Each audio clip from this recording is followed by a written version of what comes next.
अब्दुल मजीद साहब हैं हैदराबाद से।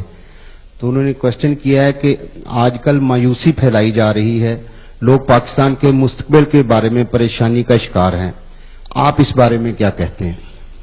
बात यह है,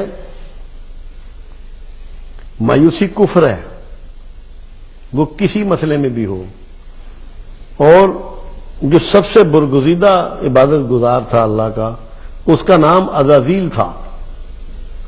जब वो मायूस हुआ और आदम अलैहिस्सलाम को खलीफतुल अर्ज़ बना दिया गया, इंतहाई मायूस हुआ, इस बात से नौमीद हो गया कि अब मुझे कभी कोई बड़ा चांस मिलेगा। उसने खराबियां शुरू कर दी।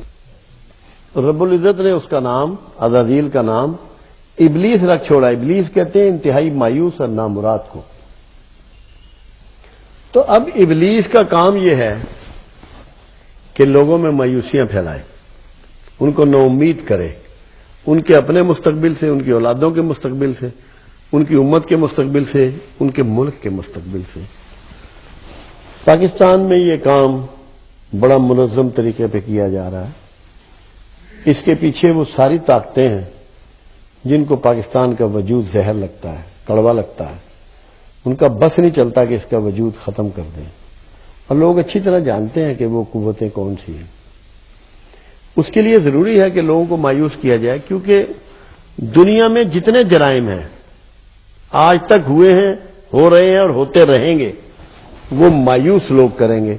पुरुम्मीद शख्स कभी भी जराइम नहीं करता। उसे यकीन होता है कि मुझ पर मेरा अल्लाह जरूर फजल फरमाएगा, जरूर मेहरबानी करेगा। आप लोगों को ये यकीन दिलाने के लिए कि आप लोगों पर फजल होगा और रहमत होगी, अल्लाह ने आपको रसूल ही वो दिया जिसका नाम रहमत लिल आलमीन रख दिया। हर वक्त उम्मीद से जुड़े रहो। पाकिस्तान की आप बात करते हैं, थोड़ा सा पीछे चले जाएं, 40 साल पीछे। घर में कितनी चारपाइयां थी, कितने पंखे थे, कितने रेडियो थे, कितने टेलीविजन थे, कितने फ्रिज थे, कितने एसी थे, साइकिल थी या साइकिल भी नहीं थी। पीछे जाएं। अब कोई शख्स ऐसा है जिसके हालात 30 साल पहले वाले हैं या बेहतर हो गए हैं? तो पाकिस्तान आप ही का एक नाम है ना, आप ही पाकिस्तान है। ये किसी चिड़िया का नाम है पाकिस्तान? आपका लिबास बढ़ गया है, खुराक बढ़ गई है, आसाइशें बढ़ गई हैं, घर बढ़ गए हैं, तालीम बढ़ गई है, हर चीज आपकी पहले से बेहतर है, और पाकिस्तान के मामले में मायूस है। कमाल की बात है। आगे बढ़ रहे हैं, आसाइशें बढ़ रही हैं, जिंदगी बढ़िया हो गई है। कितने लोग आपके उम्रे हज पे जा रहे हैं, कितने फॉरेन टूर पे जा रहे हैं। क्या कुछ नहीं है आपके पास, आपका सब कुछ बढ़ गया और बढ़िया हो गया। मायूसी किस बात की है? सिर्फ बद इंतजामी की मायूसी है। उसमें हम पूरे पूरे पार्टनर हैं। हम लोग अपने हिस्से का काम नहीं करते, सिर्फ तनकीद करते हैं। और जितने लोग मायूसी फैला रहे हैं वो बेहतरीन जगह प्लाट लेकर अपनी कोठियां भी तामीर कर रहे हैं। प्लाजे भी उन्हीं के बन रहे हैं। जो गरीब शहरी है ना इस मुल्क का, उसने ना कभी शिकवा किया ना मायूसी फैलाई। वो अजीम लोग हैं, वो सलाम के काबिल लोग हैं। जो आपको पाकिस्तान के खिलाफ बात करे उससे पूछे नुकसान क्या हो गया है। गंदम होनी कम हो गई है, बाजारों में आटा वाफर नहीं है, चीनी वाफर नहीं है, दूध वाफर नहीं है, घी वाफर नहीं है, सब्जियां वाफर नहीं है, फल वाफर नहीं है, रुले पड़े हैं फल।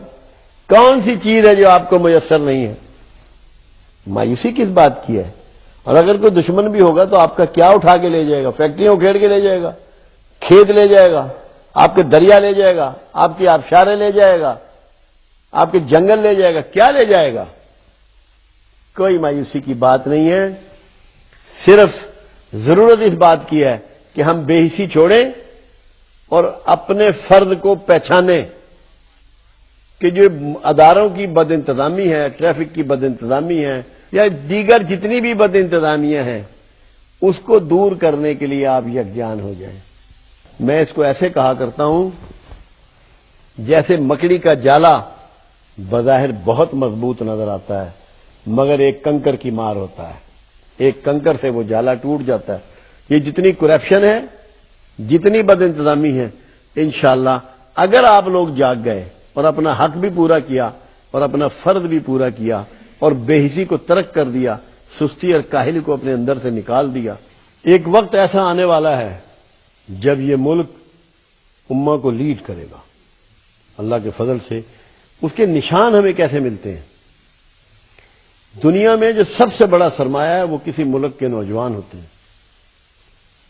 جتنی بھی آبادی کی تقسیم ہے اس وقت دنیا میں 61% آبادی ہماری نوجوانوں پر ہے۔ اس کے بعد دوسرے نمبر پہ مصر ہے، اس کی 60% آبادی نوجوانوں پر ہے۔ باقی دنیا میں کوئی ایسا ملک نہیں ہے زیادہ تعداد بوڑھوں کی ہے یا بچوں کی ہے۔